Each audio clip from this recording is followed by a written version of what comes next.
ಕನ್ನಿಂಗ್ killer rowdy ಬಿಕ್ಲು Shivu ಹತ್ಯೆ ಪ್ರಕರಣಕ್ಕೆ ಸಂಬಂಧಪಟ್ಟ ಹಾಗೆ ಮಾಜಿ ಸಚಿವ ಭೈರತಿ ಬಸವರಾಜ್ಗೆ ಬಿಗ್ ರಿಲೀಫ್ ಸಿಕ್ಕಿದೆ. ಕೊಲೆ ಪ್ರಕರಣದಲ್ಲಿ 5ನೇ ಆರೋಪಿಯಾಗಿದ್ದ ಭೈರತಿ ಬಸವರಾಜ್. ರೌಡಿ ಬಿಕ್ಲು ಶಿವು ಹತ್ಯೆ ಪ್ರಕರಣ ಭೈರತಿ ಬಸವರಾಜ್ಗೆ ಅದು ಮುಳುವಾಗಿತ್ತು. ಮಾಜಿ ಸಚಿವ ಭೈರತಿ ಬಸವರಾಜ್ಗೆ ಈಗ ಕಾನೂನಾತ್ಮಕ ಬಿಗ್ ರಿಲೀಫ್ ಸಿಕ್ಕಿದೆ. ಕೊಲೆ ಪ್ರಕರಣದಲ್ಲಿ 5ನೇ ಆರೋಪಿಯಾಗಿದ್ದ Byrathi Basavaraj accused number 5 April ವರೆಗೂ ಕೂಡ ತಾತ್ಕಾಲಿಕ ರಿಲೀಫ್ ನೀಡಿದ ಸುಪ್ರೀಂ ಕೋರ್ಟ್ ಏಪ್ರಿಲ್ ತನಕ ಹೈಕೋರ್ಟ್ ಮಧ್ಯಂತರ ನಿರೀಕ್ಷಣಾ ಜಾಮೀನು ಮಂಜೂರು ಮಾಡಿತ್ತು. ಅರ್ಥಾತ್ ಆಂಟಿಸಿಪೇಟರಿ ಬೇಲ್ ಜಾಮೀನು ಪ್ರಶ್ನೆ ಮಾಡಿ ರಾಜ್ಯ ಸರ್ಕಾರ ಸುಪ್ರೀಂ ಕೋರ್ಟಿಗೆ ಮೇಲ್ಮನವಿ ಸಲ್ಲಿಸಿತ್ತು.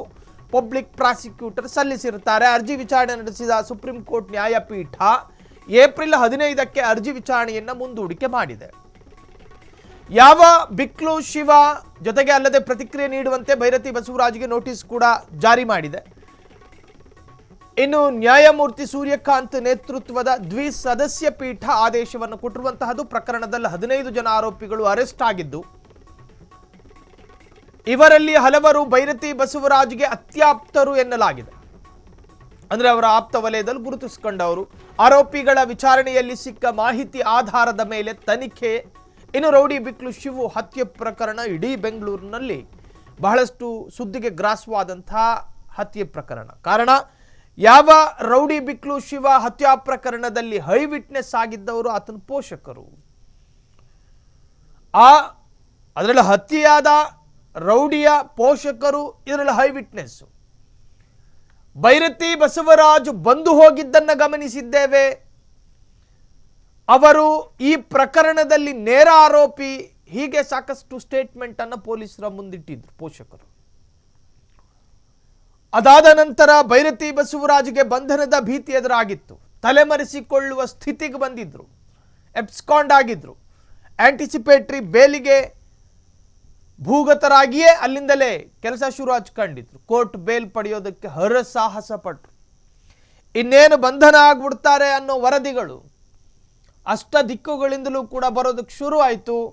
ಆದರೆ ನಿಗೂಢರಾಗಿದ್ದ ಭೈರತಿ ಬಸವರಾಜ್ ಅಲ್ಲಿ ನಿಂತ್ಕೊಂಡೆ ಆಪರೇಟ್ ಮಾಡ್ಕೊಂಡ್ರು. ಈಗ ಘನ ನ್ಯಾಯಾಲಯ ಏಪ್ರಿಲ್ ವರೆಗೂ ಕೂಡ ತಾತ್ಕಾಲಿಕ ರಿಲೀಫ್ ನೀಡಿದೆ. ಹೈಕೋರ್ಟ್ ಮಧ್ಯಂತರ ನಿರೀಕ್ಷಣಾ ಜಾಮೀನು ಮಂಜೂರು ಮಾಡಿತ್ತು. ಜಾಮೀನು ಪ್ರಶ್ನೆ ಮಾಡಿ ರಾಜ್ಯ ಸರ್ಕಾರ ಸುಪ್ರೀಂ ಕೋರ್ಟ್ಗೆ ಮೇಲ್ಮನವಿ ಸಲ್ಲಿಸಿತ್ತು. ಅರ್ಜಿ ವಿಚಾರಣೆ ನಡೆಸಿದ ಸುಪ್ರೀಂ ಕೋರ್ಟ್ ನ್ಯಾಯಪೀಠ ಏಪ್ರಿಲ್ 15ಕ್ಕೆ ವಿಚಾರಣೆಯನ್ನು ಮುಂದೂಡಿಕೆ ಮಾಡಿದೆ.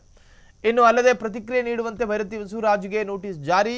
ನ್ಯಾಯಮೂರ್ತಿ ಸೂರ್ಯಕಾಂತ್ ನೇತೃತ್ವದ ದ್ವಿಸದಸ್ಯ ಪೀಠ ಆದೇಶ.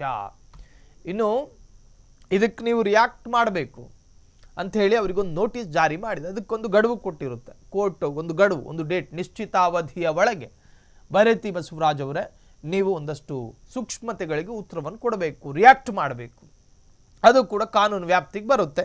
ಆ ನಿಶ್ಚಿತಾವಧಿಯ ಒಳಗೆ ಭೈರತಿ ಬಸವರಾಜ್ ಆ ಕೋರ್ಟ್ ಪ್ರೊಸೀಜರ್ ಅನ್ನು ಮುಗಿಸಬೇಕು. ನ್ಯಾಯಮೂರ್ತಿ ಸೂರ್ಯಕಾಂತ್ ನೇತೃತ್ವದ ದ್ವಿಸದಸ್ಯ ಪೀಠದಿಂದ ಈ ಮಹತ್ವದ ಆದೇಶ. ಪ್ರಕರಣದಲ್ಲಿ 15 ಜನ ಆರೋಪಿಗಳನ್ನು ಅರೆಸ್ಟ್ ಮಾಡಲಾಗಿತ್ತು ಈಗಾಗಲೇ. ಆ ಪೈಕಿ ಬಹುಪಾಲು ಜನ ಭೈರತಿ ಬಸವರಾಜ್ರವರ ಪರಮಾಪ್ತರೇ ಆಗಿದ್ರು. ಇವರಲ್ಲಿ ಹಲವರು ಭೈರತಿ ಬಸವರಾಜ್ಗೆ ಆಪ್ತರಾಗಿದ್ರು. ಆರೋಪಿಗಳ ವಿಚಾರಣೆಯಲ್ಲಿ ಸಿಕ್ಕ ಮಾಹಿತಿ ಆಧಾರದ ಮೇಲೆ ಇನ್ವೆಸ್ಟಿಗೇಷನ್ ನಡೀತಾ ಇದೆ. ಇನ್ನು ಮುಂದೆ ಏಪ್ರಿಲ್ ನಂತರ ಇದು ಬೇರೆ ಬೇರೆ ತಿರುವು ಪಡೆದುಕೊಳ್ಳುತ್ತಾ ಕಾದು ನೋಡಬೇಕಾಗಿದೆ. ಕ್ಷಣ ಕ್ಷಣದ ಸುದ್ದಿಗಳಿಗಾಗಿ ಫ್ರೀಡಂ ಟಿವಿ ಸಬ್ಸ್ಕ್ರೈಬ್ ಮಾಡಿ, ಲೈಕ್ ಮಾಡಿ ಹಾಗೂ ಫಾಲೋ ಮಾಡಿ. ಹೊಸ ಸುದ್ದಿಗಳ ನೋಟಿಫಿಕೇಶನ್ಗಾಗಿ ಬೆಲ್ ಐಕಾನ್ ಮೇಲೆ ಕ್ಲಿಕ್ ಮಾಡಿ.